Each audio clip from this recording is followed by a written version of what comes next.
Halo Sobat Fisika, berjumpa kembali dengan saya Heski dalam kuliah Fisika Zat Padat. Kita sudah masuki bab 3, bagian pertama dalam buku Kittel.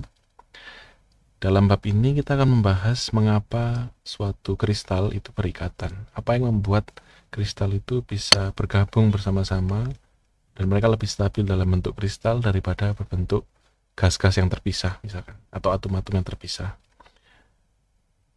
Dan kita akan fokus kepada pembahasan tentang ikatan dalam kristal gas mulia. Misalkan kita ambil suatu gas mulia, katakanlah argon gitu ya. Elektron-elektron dalam gas mulia ini umumnya berjumlah 8, kecuali helium yang berjumlah 2 ya. Dalam pelajaran kimia kita mengenal ada istilah oktet dan duplet ya. Artinya gas mulia itu secara sendirinya dia sudah merupakan gas yang stabil. Jadi mereka biasanya tidak berikatan. Bisa berdiri sendiri gitu ya. Karena dia sudah berjumlah 8 atau berjumlah 2 dalam kasus helium. Akan tapi pada suhu tertentu kita akan menemukan bahwa gas argon ini sebenarnya berikatan ya. Katakanlah bentuk ikatannya seperti ini dan dia membentuk kristal. Contoh bentuk kristalnya itu saya susah menggambarkannya, tapi kira-kira dia akan membentuk heksagon ya. Ya seperti ini. Jadi kira-kira untuk heksagonnya supaya teman-teman bisa melihat adalah seperti ini. Gitu. Ini agak membingungkan gitu ya. Padahal secara struktur elektron ini sebenarnya sudah stabil gitu ya. Jumlah elektron terluar ada 8. Jadi kalau kita juga hitung satu bagian atomnya gitu ya, sebenarnya sudah imbang antara elektron dengan protonnya gitu ya. Jadi harusnya tidak ada pertukaran antara elektron di satu atom dengan atom yang lain. Jadi kita mengenal di SMA kimia gitu ya, ada ikatan, katakanlah ikatan ionik gitu ya, yang artinya ada pertukaran antar atom, antar elektron, misalkan NaCl gitu ya. Na di sini bertindak sebagai anionnya dan Cl ini sebagai kation gitu ya. Jadi Na kehilangan satu elektron, ditransfer elektronnya ke Cl sehingga mereka berikatan gitu ya secara ionik. Kemudian ada juga ikatan kovalen. Nah, ini katanya lebih kuat, misalkan atom karbon gitu ya. Dia bisa berikatan dengan karbon yang lain secara kovalen gitu ya. Entah itu bisa rangkap 1 atau rangkap 2 gitu ya. Dan karbon ini juga biasanya karbon itu tangannya 4 gitu ya. Jadi kita gambarkan 4 sekelilingnya gini. Nah, ini ada C gitu ya. Nah, ini mereka berikatan secara kovalen gitu ya. Orbital-orbitalnya bertemu. Jadi ada pemakaian bersama orbital gitu ya. C-nya ini masing-masing punya 4 tangan. Sebentar. Nah, ini ya. Ada 4 tangan di luar sini. Jadi supaya sekeliling C berjumlah 8 maka dipakai bersama-sama gitu ya. Dan tetangga-tetangganya. Gitu. Maka ikatan ini menjadi ikatan kuat. Tetapi di dalam atom argon ini sekelilingnya sudah berjumlah 8. Artinya dia sudah netral. Jadi apa yang menyebabkan suatu atom argon bisa berikatan?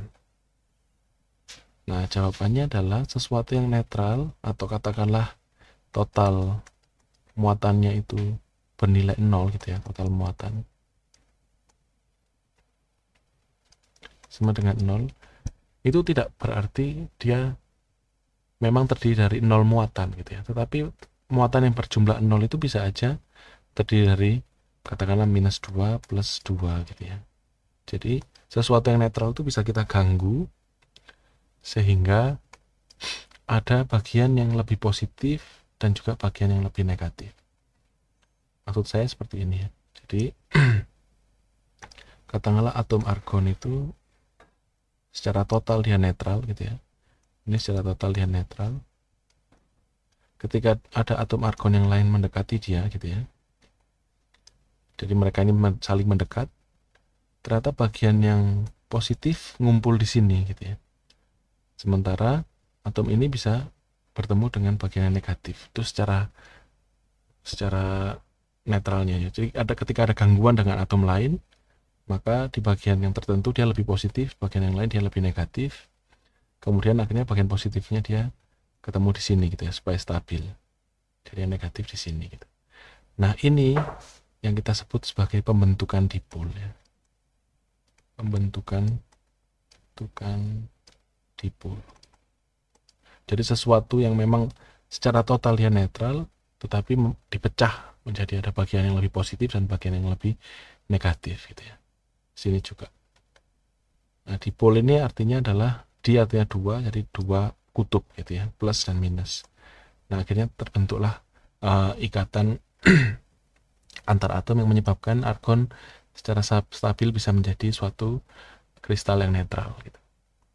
Nah, sekarang bagaimana kita bisa menggambarkan ikatan dipol-dipol ini ya, interaksi dipol-dipol ini. Jadi kita bisa menggambarkan sekarang interaksi dipol-dipol itu sebagai suatu bentuk, katakanlah dipol ya.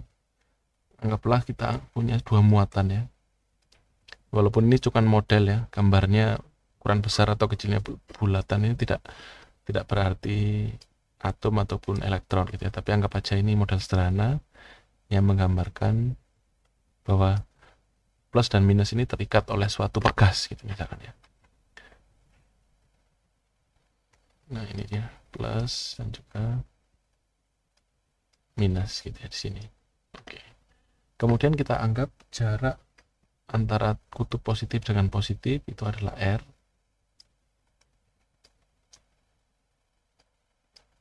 Kemudian jarak antara plus dan minus yang pertama itu X1. Dan plus dan minus yang kedua itu adalah X2 gitu. Oke, nah sekarang kita bisa menggambarkan Hamiltonian ya. Hamiltonian terdiri dari dua, yaitu Hamiltonian pegas masing-masing gitu ya. Jadi Hamiltonian pegas itu terdiri dari energi kinetik ya, setengah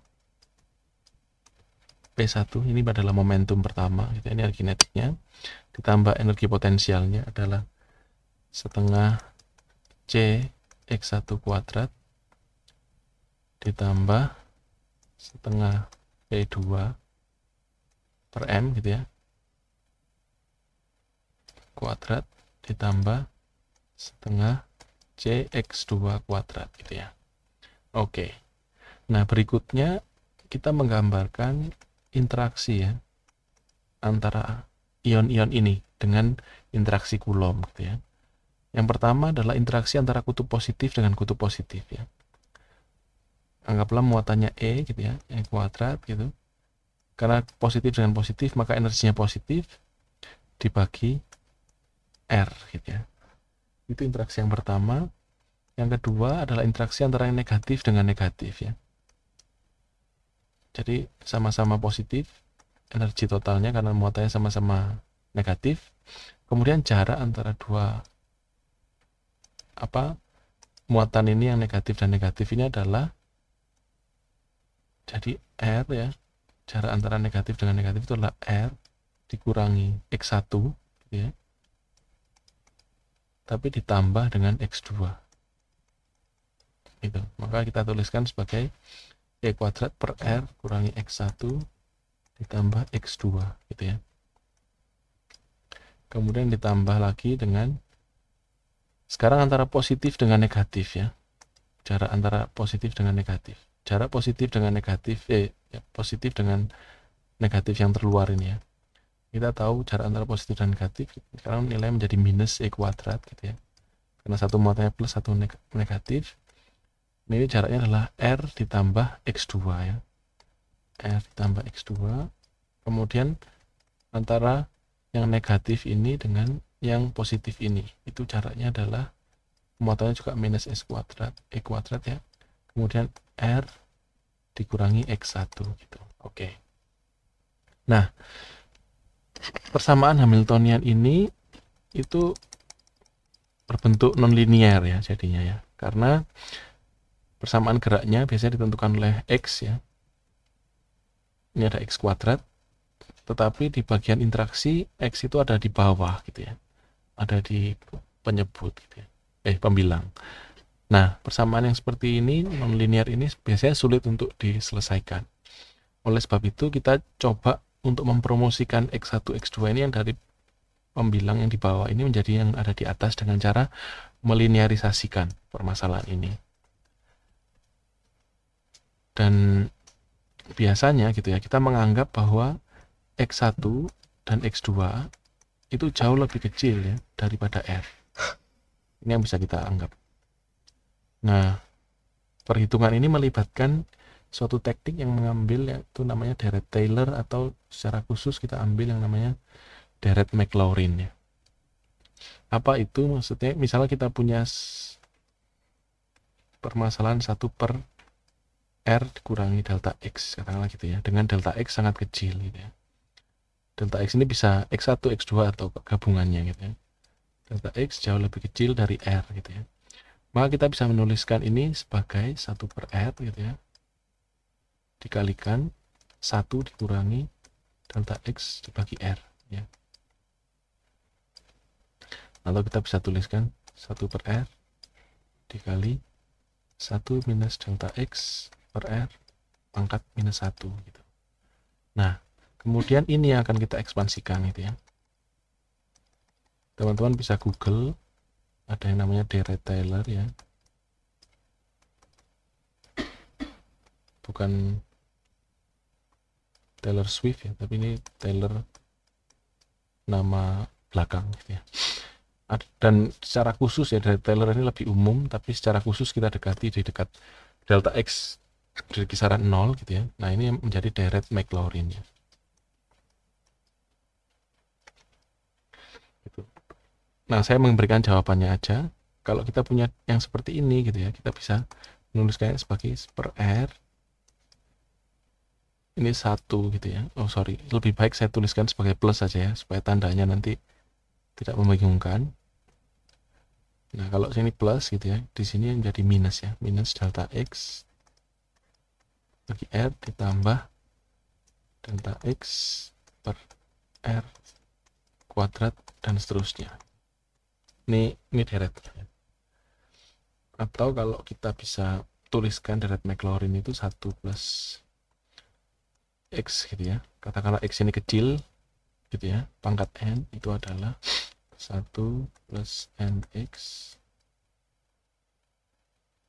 plus N kuadrat X kuadrat dan seterusnya. Dalam hal ini N-nya kita anggap min 1 gitu ya.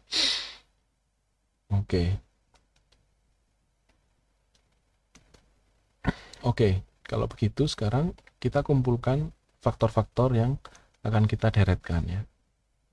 Di sini kita punya yang pertama adalah 1 per R minus X1 plus X2. Nah, ini akan menjadi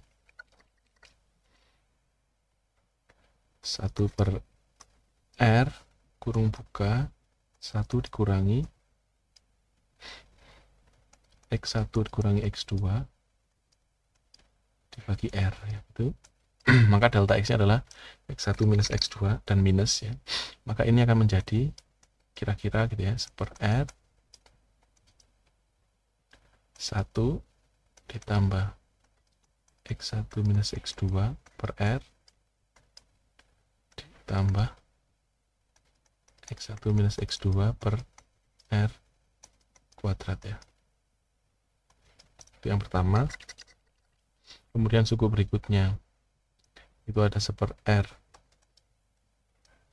ditambah X2, ini juga akan menjadi kira-kira langsung aja ya, 1 per R 1 minus X2 per R ditambah X2 kuadrat per R kuadrat gitu. dan juga 1 minus R minus X1 itu akan menjadi 1 per R 1 plus X1 per R ditambah X1 kuadrat per R kuadrat. Oke.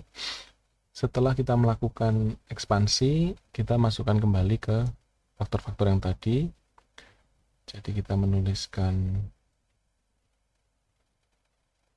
H1 itu adalah yang pertama E kuadrat per R ditambah E kuadrat per R kali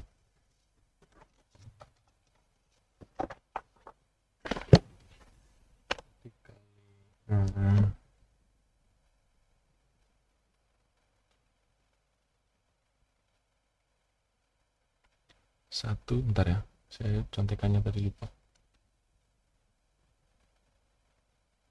Ya. 1 ditambah X1 minus X2 per R tambah X1 minus X2 per R pangkat 3.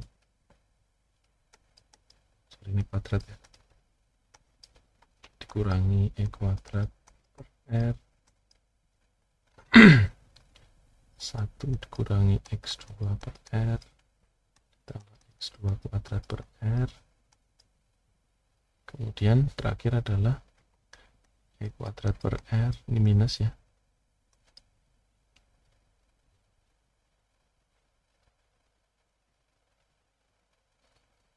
Satu ditambah X1 R ditambah X1 kuadrat per R. Oke. Nah, sekarang kita lihat suku-sukunya. Yang pertama adalah kita punya E kuadrat per R. Ada satu lagi E kuadrat per R.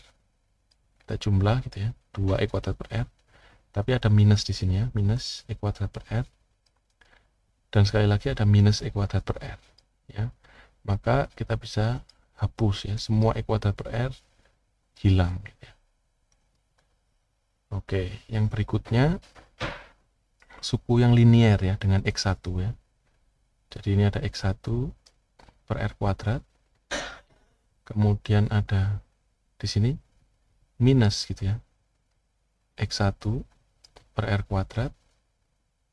Kemudian ada di sini minus X2 gitu ya, per R kuadrat.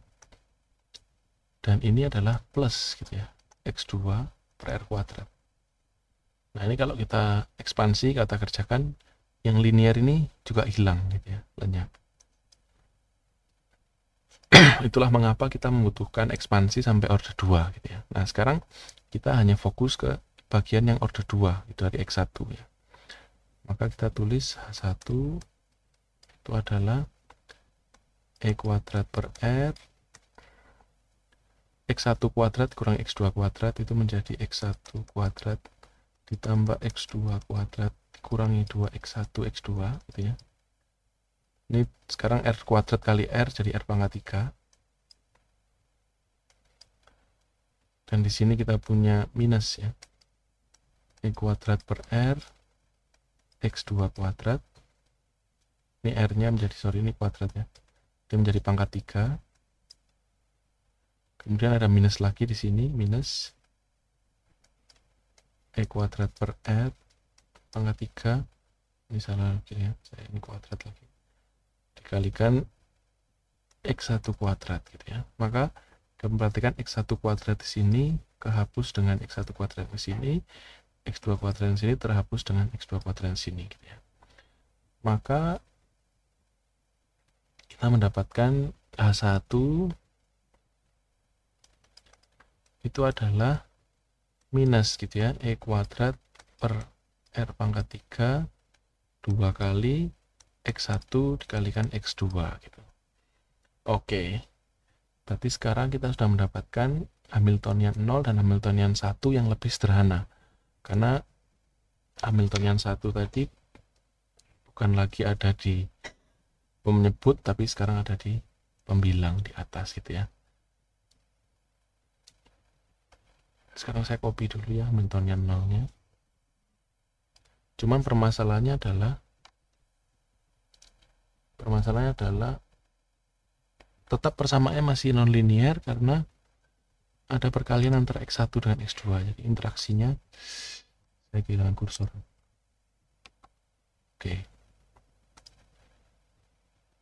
Nah, sekarang kita punya permasalahan dua Hamiltonian ini ya. Hamiltonian interaksinya itu adalah perkalian gitu ya, antara X1 dengan X2.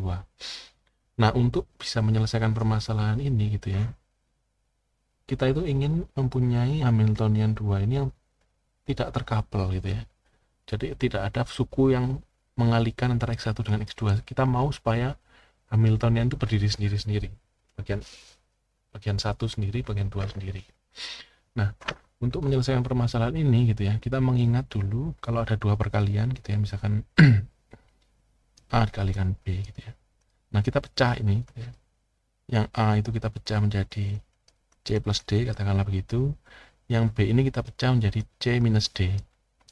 Supaya kalau kita kalikan dua ini, kita mendapatkan C kuadrat minus D kuadrat gitu. Artinya yang tadi menjadi perkalian sekarang menjadi suatu entitas yang terpisah gitu dengan dua suku. Oleh sebab itu kita mendefinisikan koordinat baru ya, yang namanya koordinat simetris dan antisimetris.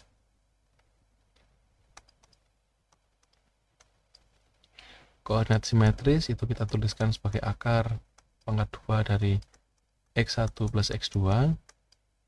Kemudian koordinat antisimetris kita tuliskan sebagai X1 minus X2. Teman-teman juga bisa mengerjakannya secara substitusi. Kemudian ini kan ada dua variabel ya, X1, X2 gitu ya, XA, XS gitu. Kalian bisa menuliskan apakah itu X1 gitu ya sebagai fungsi XA dan XS.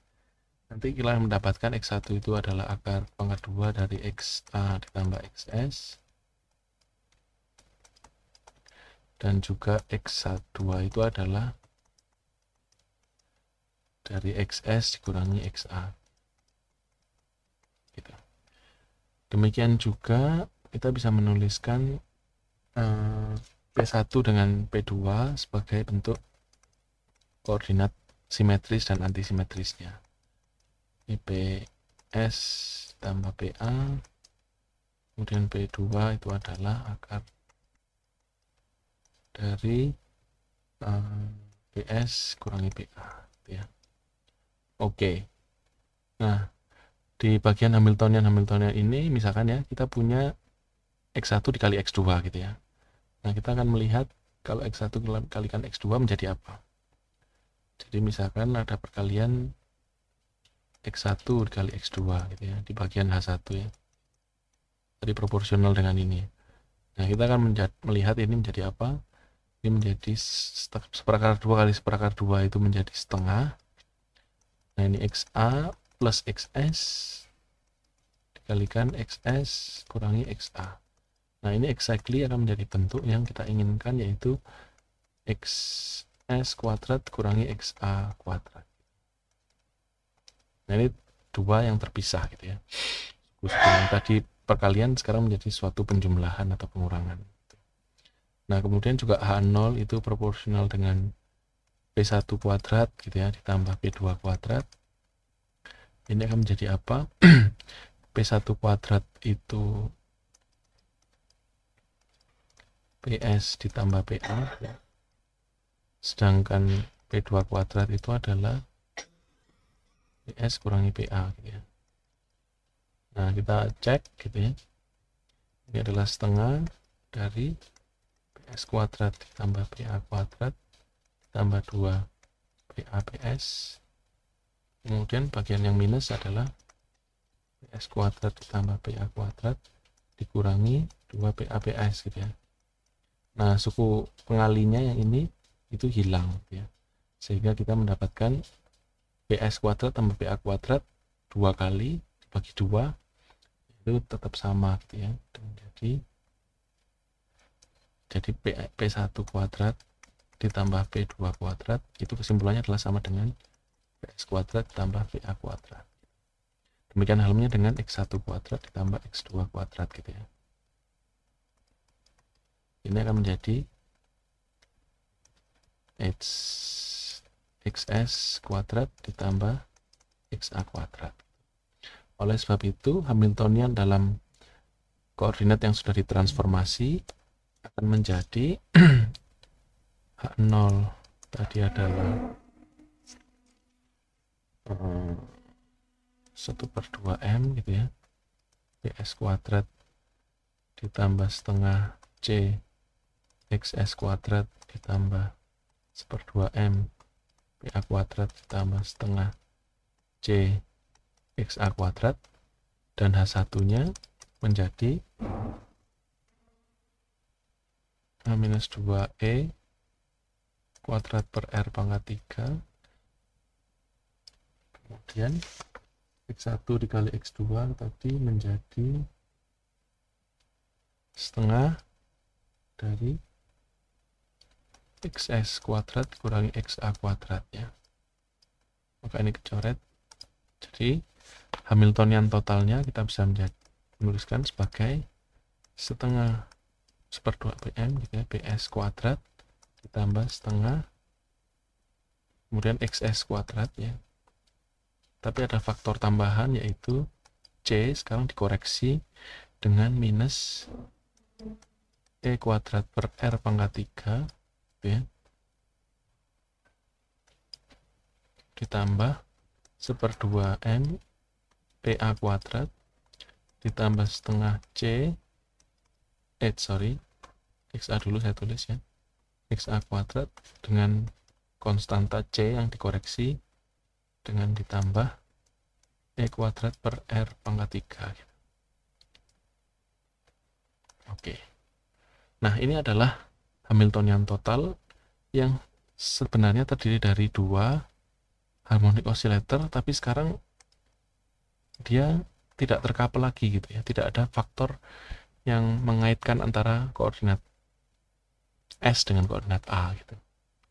Nah, ini enak untuk diselesaikan gitu ya. Kita tahu kalau kita menyelesaikan persamaan Schrödinger untuk osilator harmonik, kita akan mendapatkan, kita cek energi terendahnya aja ya. Energi untuk harmonic oscillator itu biasanya adalah proporsional dengan H bar omega per 2 gitu ya, atau energinya itu biasanya terkuantisasi menjadi n plus setengah gitu ya untuk satu harmonic oscillator. Maka energi ini untuk satu harmonic oscillator ya, maka untuk dua harmonic oscillator ya kita cari gitu ya dengan omega 0 itu diberikan sebagai terkait dengan C ya. Omega 0 itu kalau dia punya konstanta ya berarti omega 0 itu adalah, atau C itu biasanya M kali omega 0 gitu ya, kuadrat gitu. Nah, sekarang karena ada koreksi gitu ya, konstanta pegasnya itu terkoreksi oleh interaksi Coulomb ini gitu ya, maka kita mendapatkan bahwa energi dari osilator harmonik itu memiliki frekuensi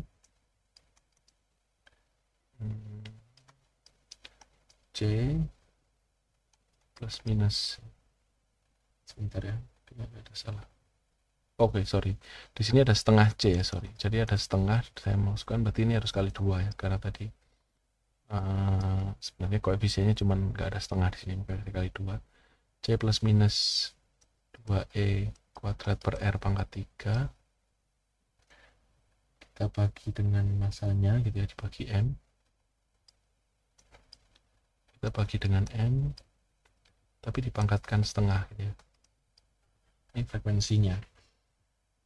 Nah, ini kalau kembali kita asumsikan koreksi ini kecil gitu ya, kita akan mendapatkan di kisaran omega 0 yang tadi ya, atau omega 0 itu sama dengan akar C per M ya, dikalikan 1 plus minus setengah 2e kuadrat per CR pangkat 3 dikurangi 1/8 kali 2e kuadrat per CR pangkat 3 kuadrat dan seterusnya gitu ya. Jadi ada yang plus minus karena ada koreksi yang hanya menilai minus gitu. Nah, koreksi yang bernilai minus ini yang akhirnya memberikan nilai yang menurunkan energi gitu ya, supaya atom-atom tadi berikatan gitu ya. Maka penjumlahan energinya gitu ya, perubahan energi yang membandingkan antara dua atom yang terpisah dengan dua atom yang berikatan, itu ada koreksi di sini gitu ya. Jadi delta U itu adalah nilainya setengah ya, energi terendahnya ini dikalikan H bar dari delta omega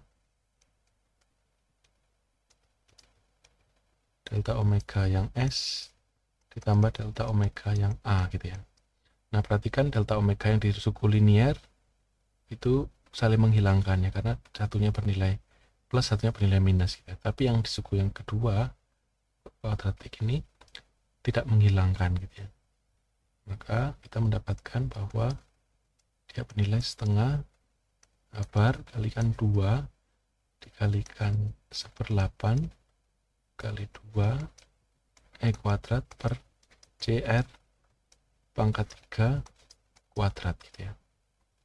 Dengan kata lain, koreksi ya dari interaksi van der Waals ini bersifat proporsional dengan R pangkat 6 ya. Ini pangkat 3 dan pangkat 2 itu.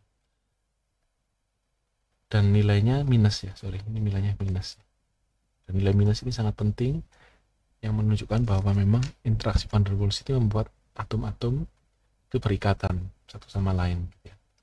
Dengan sifat R-nya pangkat 6, dan ingat karena di sini ada H bar ya. H bar ini menunjukkan memang bahwa interaksi van der Waals itu bersifat kuantum. Oke, demikian pembahasan kita kali ini tentang mengapa ada ikatan walaupun atom-atom itu terdiri dari atom yang inert atau atom yang sudah netral gitu ya. Sampai ketemu dengan pertemuan berikutnya. Jangan lupa like, subscribe, dan share ke teman-teman yang lain. Terima kasih.